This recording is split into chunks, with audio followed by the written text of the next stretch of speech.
찬양 감사를 드립니다. 오늘 9월 마지막 주일에 주시는 말씀의 제목이 길랏 야베서 주민들입니다. 사무엘상은 사울 왕이 블레셋과의 전투에서 전사했다는 소식으로 마무리를 하고 있죠.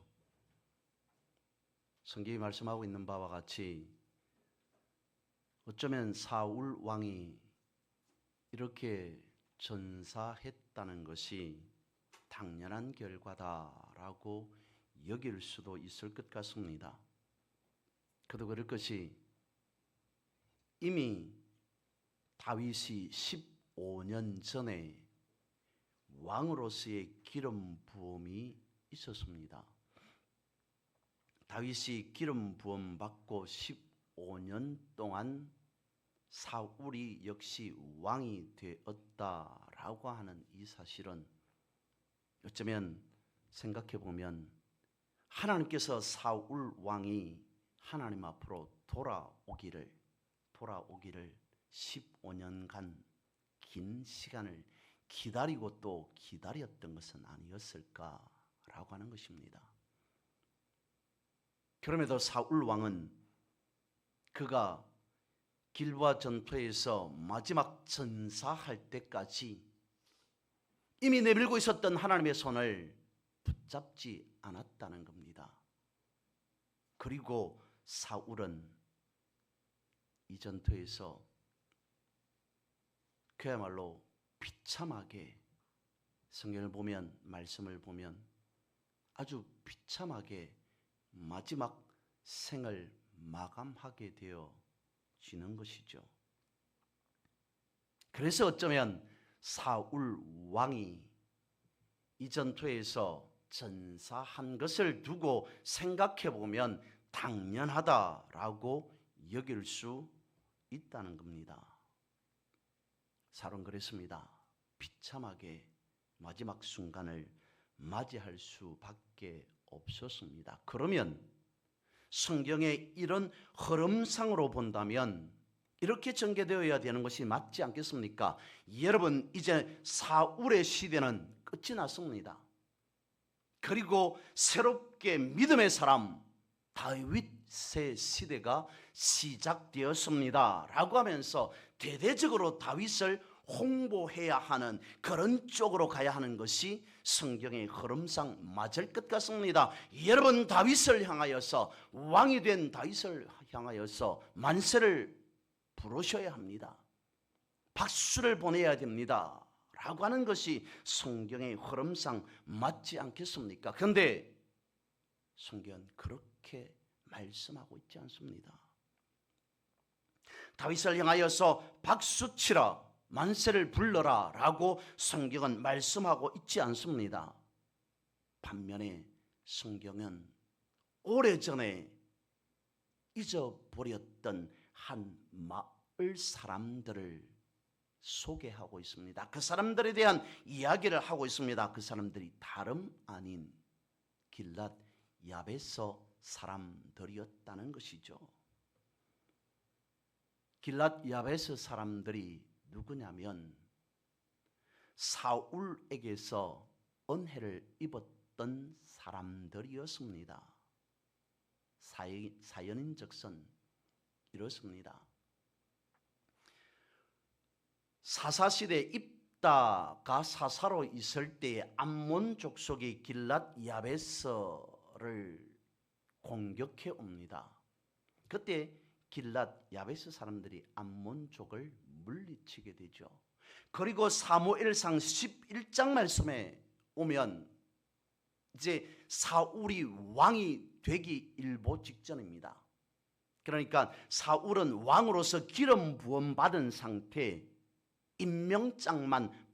왕으로서 임명장만 받아 놓은 상태에 이르게 됩니다. 이 사무엘상 11장에 와서 암몬족이 다시 길랏 야베스를 침입해 들어옵니다.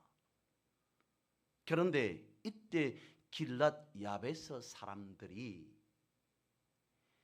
공격해 온 암몬족의 순순히 두 손을 들어 항복합니다.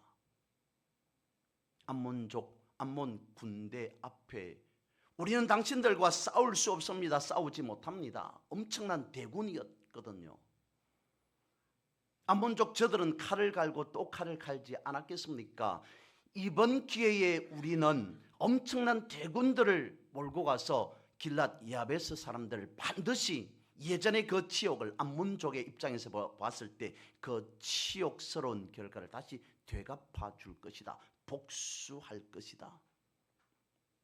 그래서 길랏 야베스 사람들이 보니까 도저히 싸울 수 있는 그런 상황이 못 되었습니다. 항복하겠습니다. 우리는 당신들과 싸우지 않겠습니다. 졌습니다. 두 손 두 발 다 들어버립니다. 그런데 기고만장한 복수의 칼을 갈고 또 갈았던 암몬 군대가 이렇게 말합니다. 사무엘상 11장 2절 말씀입니다. 암몬 사람 나하스가 그들에게 이르되 내가 너희 오른 눈을 다 빼야 너희와 언약하리라. 내가 온 이스라엘을 이같이 모욕하리라. 복수의 칼을 갈고 또 갈았다는 것이죠.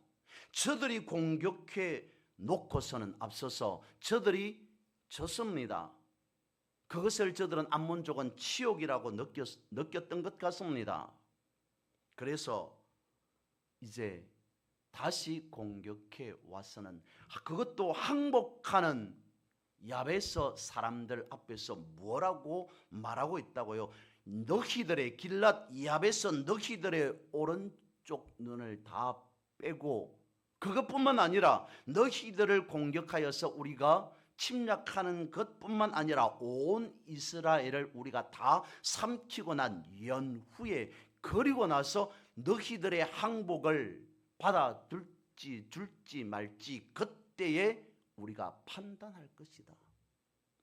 길랏 야베스 사람들의 입장에서도 이것은 받아들일 수 없는 상황입니다. 싸울 수 없는 상대인 줄 알았습니다. 싸워서 이길 수 없다고 야베스 사람들은 판단했습니다. 그래서 싸우지 않기로 했습니다. 항복하겠습니다. 당신들의 노예가 종이 되겠습니다.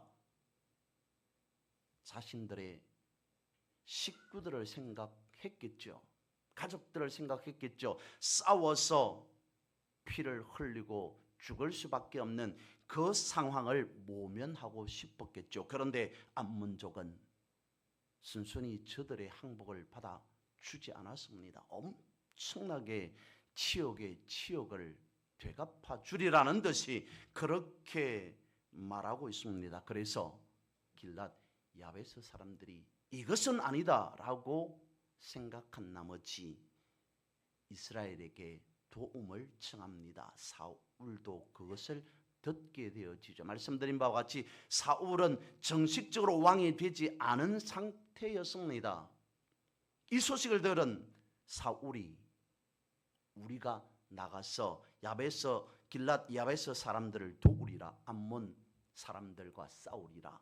이스라엘 12지파에서 군대를 소집하고 또 소집합니다. 그 전에 사울이 이 암몬족과 싸우기 전에 정식으로 왕으로서 취임하게 되어집니다. 왕으로서 사울이 첫 번째 싸운 전투가 바로 암몬족, 그러니까 길랏 야베스 사람들을 도와주기 위한 전투였던 것이죠. 그리고는 사울이 승리하게 됩니다. 이스라엘이 이겼다는 것이죠. 그리고 난 뒤에 40년이라고 하는 시간이 지나고 또 흐릅니다. 블레셋과의 전쟁을 치렀던 길보아 전투에서 사울은 그의 아들들과 함께 전사하게 되지죠. 바로 오늘 본문이 있는 사무엘상 31장의 말씀이라는 겁니다. 이 소식을 길랏 야베스 사람들이 전해 듣습니다. 그리고는 저들은 사울이 40년 전에 자신들을 도와주었던 그 사실을 잊지 않고 달려가서 사울과 그리고 세 아들들의 장례를 치르게 되어집니다. 40년 전의 일이었습니다. 그 은혜를 길랏 야베스 사람들은 잊지 않았다는 것입니다. 40년 전에 우리가 죽을 뻔하였을 때에 사울이 우리를 위해 목숨을 걸고 구해 주었는데 이제 우리가 그를 위해 할 수 있다면 마지막 경의를 표하리라 라고 하였던 것이 길랏 야베스 사람들이란 겁니다. 길랏 야베스와 그리고 사울이 처참하게 성벽의 벳산이라고 하는 그 성벽에 머리가 잘린 채로 못 박혀 있는 그곳과의 거리는 대략적으로 20여 킬로 정도 되어진다고 합니다. 오늘날로 치면 20킬로 정도 되는 거리는 그렇게 멀지 않은 거리이겠으나 당시에는 그렇지 않았던 것 같습니다. 길도 제대로 나 있지 않았겠죠. 그것을 두고 성경은 밤새도록 길랏 야베스 사람들이 벳산 사울 왕이 못 박혀 있는 벳산 성벽까지 달려갔더라라고 기록하고 있습니다. 한달음에 사울이 처참하게 비참하게 전사하였다라고 하는 소식을 듣고 슬퍼하면서 울며불며 그렇게 밤새도록 길랏 야베스 사람들은 달려갔겠죠. 그리고 저들이 한 행동이 무엇이었습니까? 오늘 본문의 말씀 13절에 이러기를 그의 뼈를 가져다가 야베스 에셀 나무 아래에 장사하고 7일 동안 금식하였더라. 이것이 길랏 야베스 사람들이 보여준 사울에 대한 모습 아니 마음이었습니다. 저들은 진심을 다하여서 사울의 마지막 가는 그 길의 경의를 이와 같이 표했다는 겁니다. 만약 사울이 야베스 사람들의 진심을 은혜를 익히 알았다면 어땠을까요? 그랬을 것 같습니다.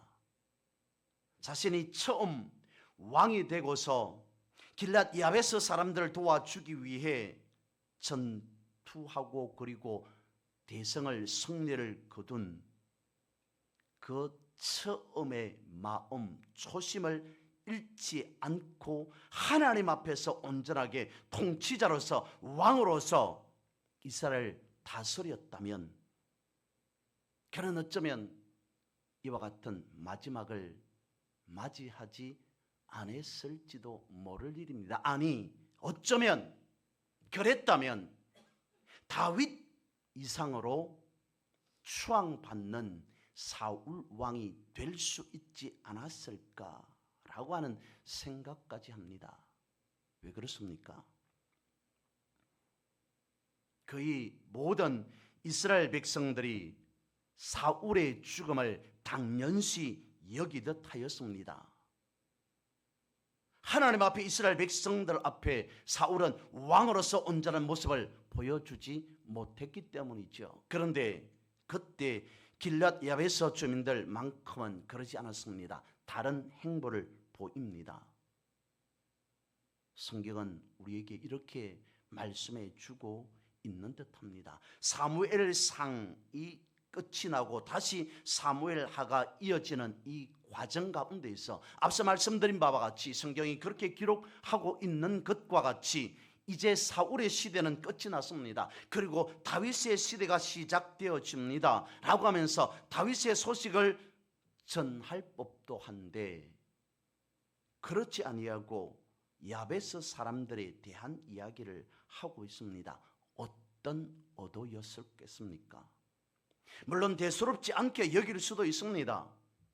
사무엘상이 지나가고 사무엘하가 이어지는 그 가운데에서 그저 야베스 사람들이 이렇게 하였더라라고 하는 그것을 단순하게 생각할 수도 있겠습니다. 그런데 상식적으로 보면 사무엘상과 사무엘하가 이어지는 자연스러운 연결은 이래야 하지 않겠습니까? 사울이 죽고 다윗의 시대가 활짝 열렸습니다. 라고 해야 맞지 않겠습니까? 그런데 사무엘상의 결말은 그 어디에도 사무엘이 어땠다, 다윗이 어땠다라고 말하지 않더라는 것이죠. 오히려 의도적인 것처럼 길랏 야베스 사람들의 이야기로 사무엘상을 마무리하고 있습니다. 마치 이 말씀을 읽는 우리에게 무언의 어떤 메시지를 전달해 주는 것과 같이 말입니다. 여러분, 이 상황 속에서 여러분들은 무엇을 보기를 원합니까? 사무엘의 모습을 보기를 원합니까? 다윗의 모습을 보기를 원합니까? 아닙니다. 지금 이 순간만큼은 길랏 야베스 사람들을 기억하셔야 됩니다. 시대가 변하고 역사가 바뀌는 시점에서 오늘 본문의 말씀을 통해서 우리가 생각해 보아야 할 것은 어쩌면 우리가 해야 할 일이 무엇인지를 메시지로 전달해 주고 있는 것은 아닌가라고 하는 것입니다. 교회라고 하는 것이 어떤 것인지, 하나님의 마음이 어떤 것인지, 오늘 본문이 가르치고 있는 길랏 야베스 사람들을 본보기로 보여주면서 우리에게 메시지 하나를 던져주고 있는 것은 아니겠냐는 것입니다. 그러면서 길랏 야베스 사람들의 이러한 모습을 보면서 문득 신약에 등장하는 아리마대 요셉이라는 사람을 연상케 합니다. 예수님께서 십자가에 달려 돌아가셨습니다. 제자들을 위시하여서 주변의 모든 사람들이, 많은 사람들이 예수님 곁을 떠나가 버립니다. 누구 못지않게 예수님을 주변에서 십자가를 지시고 죽은 예수님의 주변에서 예수님을 지켜드려야 할 제자들이, 주변의 사람들이 예수님께서 십자가에 달려 돌아가기 전부터 사람들은 뿔뿔이 흩어져 버립니다. 왜 그렇습니까? 저들이 기대했던 것이 사라져 버렸다는 것이죠. 저들이 생각하고 있던 그것이 맞지 않게 되었습니다. 모든 기대가 다 절망으로 낙심으로 무너져 버렸다고 여겼습니다. 더 이상 예수님 곁에 있을 이유가 없습니다. 예수님께서 십자가에 달려 돌아가셨다라고 저들은 생각하였기 때문인 것이죠. 아무도 예수님 죽음을 지키려 하지 않던 그 시점에서 조용하게 한 사람이 등장합니다. 내가 바로 예수 믿는 사람이요, 내가 바로 예수님의 제자요, 내가 예수님의 편입니다 라고 하면서 스스로 발벗고 등장한 한 사람, 바로 아리마대 사람 요셉, 아리마대 요셉이라는 사람이었습니다. 이 사람은 당시 사회적으로, 종교적으로 여러 가지 성공한 사람이었습니다. 부유한 사람이었습니다. 그리고 이스라엘의 최고 의결 기관이었던 사내들인 공회의 회원이었습니다. 그가 예수 믿는 사람이다 라고, 예수 믿는 제자다 라고 말하기 전에 내가 예수를 아는 사람이다 라고 말하는 그 순간부터 그는 잃어버릴 것이 너무도 많은 사람이 아리마대 요셉이었다는 것입니다. 한마디로 예수님을 알아도 일부러 모른다고 해야 할 사람이 아리마대 요셉이었다는 것입니다. 요한복음 19장 38절을 봅니다. 아리마대 사람 요셉은 예수의 제자이나 유대인이 두려워 그것을 숨기더니 일 후에 예수님께서 십자가에 달려 돌아가신 후에 빌라도에게 일부러 찾아가서 예수의 시체를 가져가기를 구했더라 라고 말씀을 하고 있습니다. 아리마대 요셉은 예수님께서 십자가에 달려 돌아가신 후에 예수님을 새로운 무덤에 장사합니다. 그 어느 누구도 예수님의 마지막을 돌보지 않을 상황 가운데에서 그는 스스로 나서서 예수님의 마지막을 지켰다는 것이죠. 이것이 길랏 야베스 사람들과 연결되어지는 부분이 아니겠느냐라고 하는 것입니다. 박수받지 못했던 사울이었습니다. 그 어떤 사람도 사울의 죽음 앞에 애도할 사람 한 사람도 없을 그러한 상황이었습니다. 당시의 사람들은 다윗에게 눈을 돌리고 있지 않았겠습니까?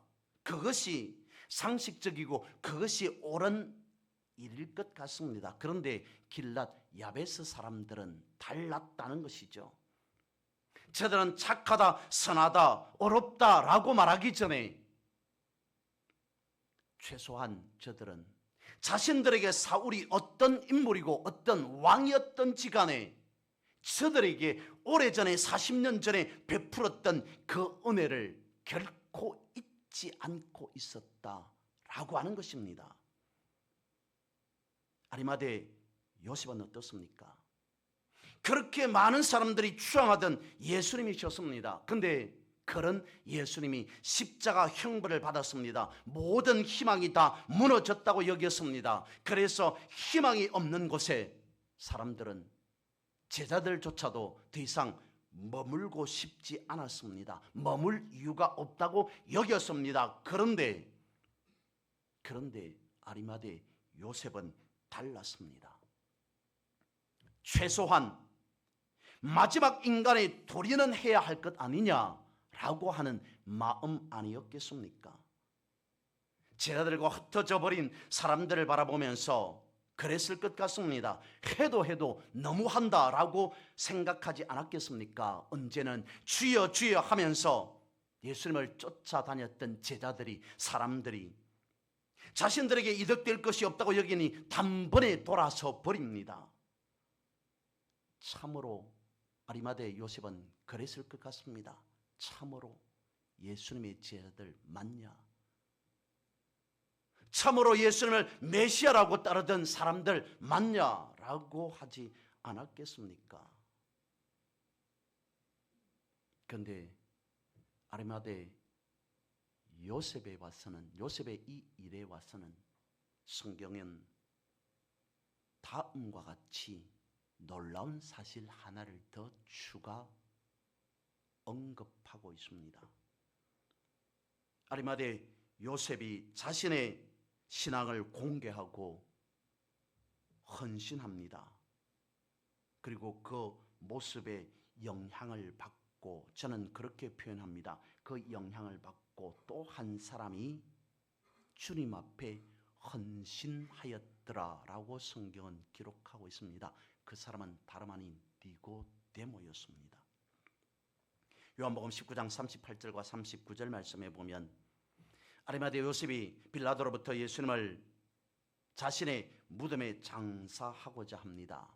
그런데 그 시점에서 일찍이 니고데모 또한 모략과 침향 섞은 것을 가지고 예수님의 장사를 지내는데 함께 참여하였다고 기록하고 있습니다. 이 가운데에서 니고데모도 예수님의 마지막 모습을, 십자가를 지시는 모습을 지켜보았을 겁니다. 그리고 그 마지막 순간에 모든 사람들이 다 떠나가 버리는, 도망가 버리는 그 시점에 요셉이라고 한 사람이 등장하여서 빌라도에게 당당하게 내가 예수님의 마지막을 지키겠습니다.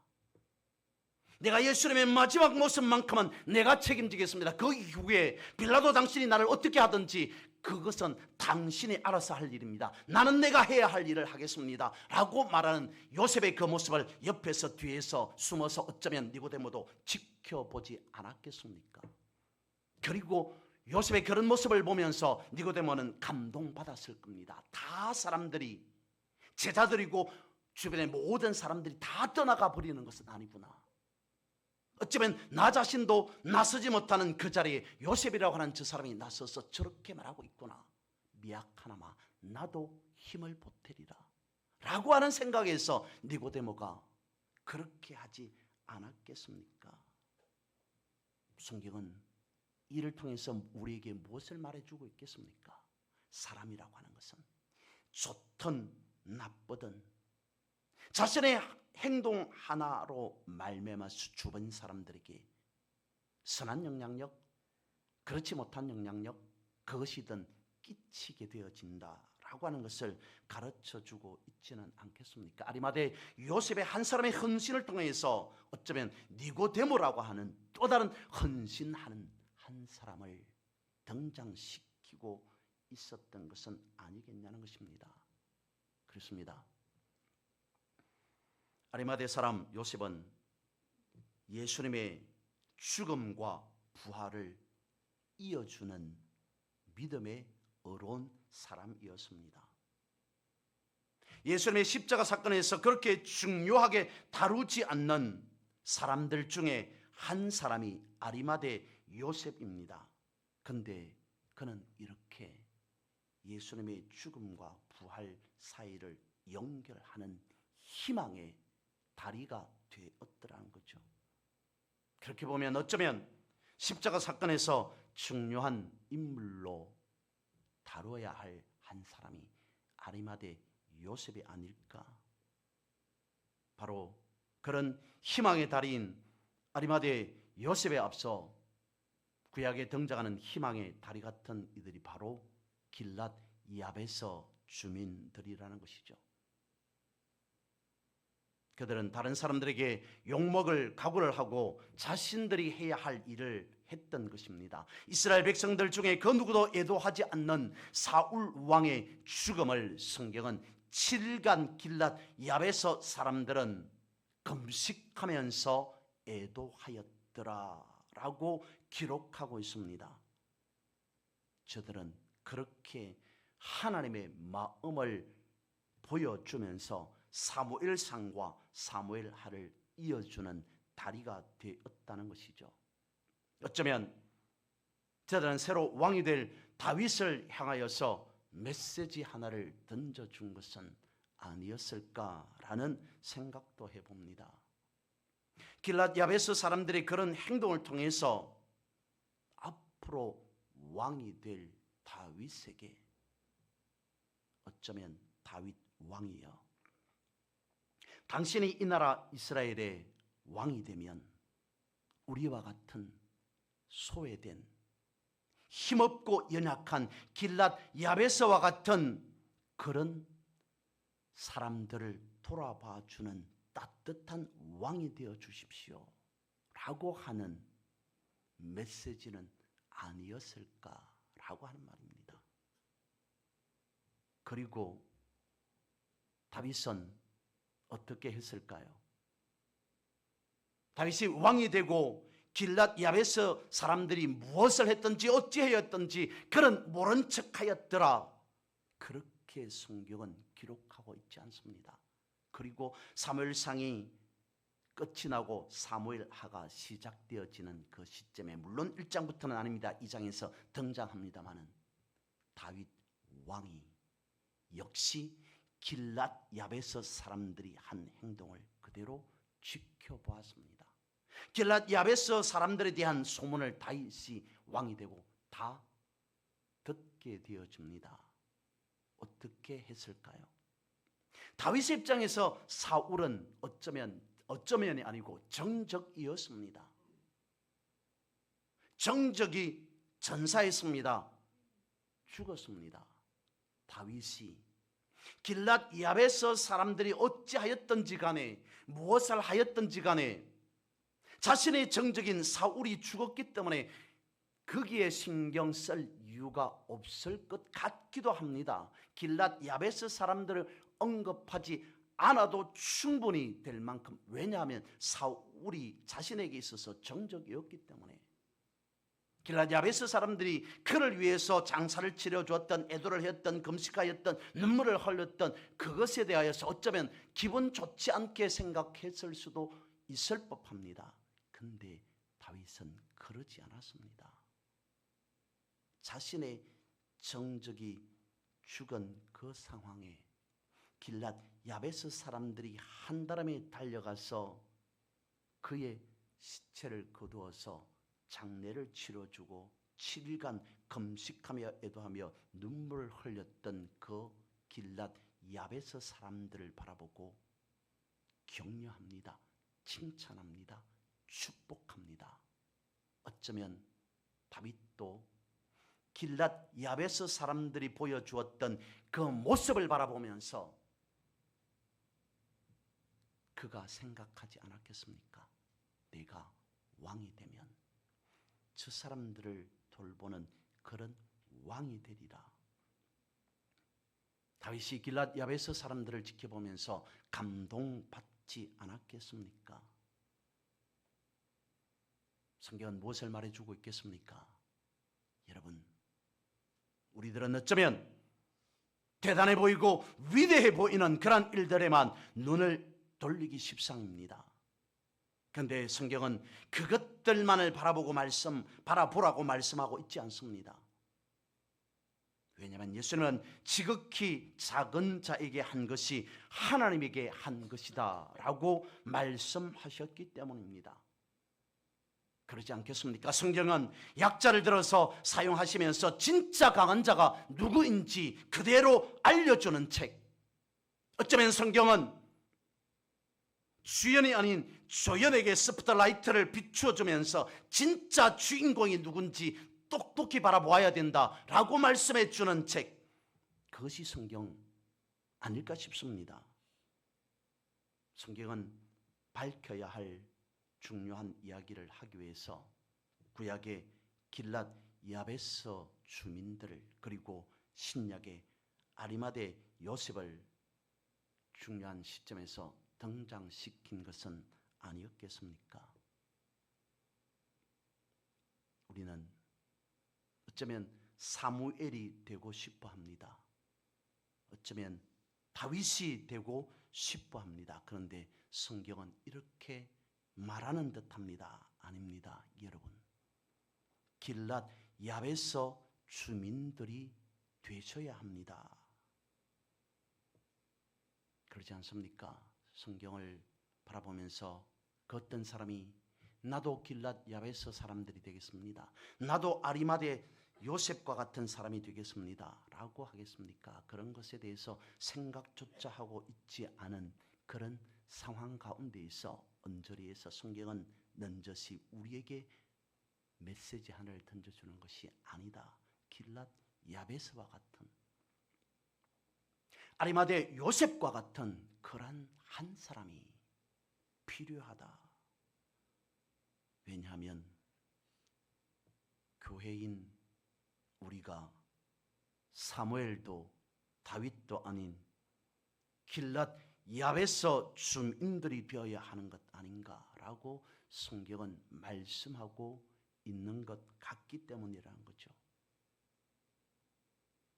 지극히 작은 그들 떠보지 않아도 왜 주님 저에게 초점을 두지 않습니까? 저를 바라보지 않습니까? 라고 말 한마디 못할 나와 같은 우리와 같은 그런 한 사람을 위해서 주님은 당당하게 십자가를 지셨습니다.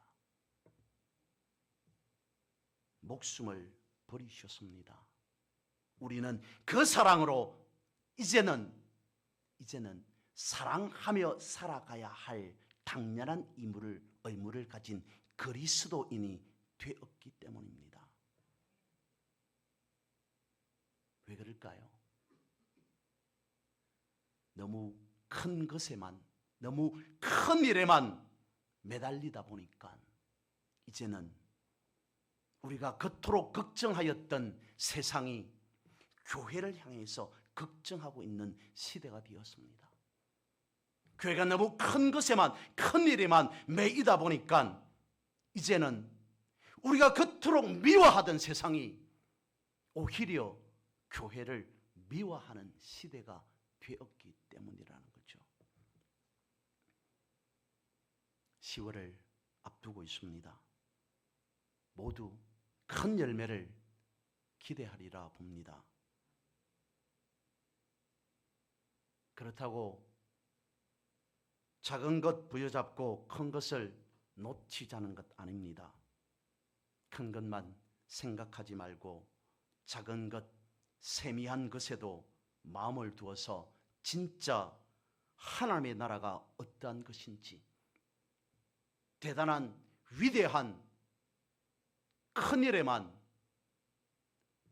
사람들 눈에 보이고 칭찬받고 박수 받을 만한 그런 것에만 목숨 걸고 매이지 말고, 진짜 하나님의 나라가 이런 것에서부터 시작되어진다라고 하는 것을 세상에 당당하게 선포할 수 있는 그런 한 사람인 교회인 여러분들이 되시기를, 그리고 10월을 맞이하는 여러분들이 되시기를 주님의 이름으로 선포하고 축복합니다.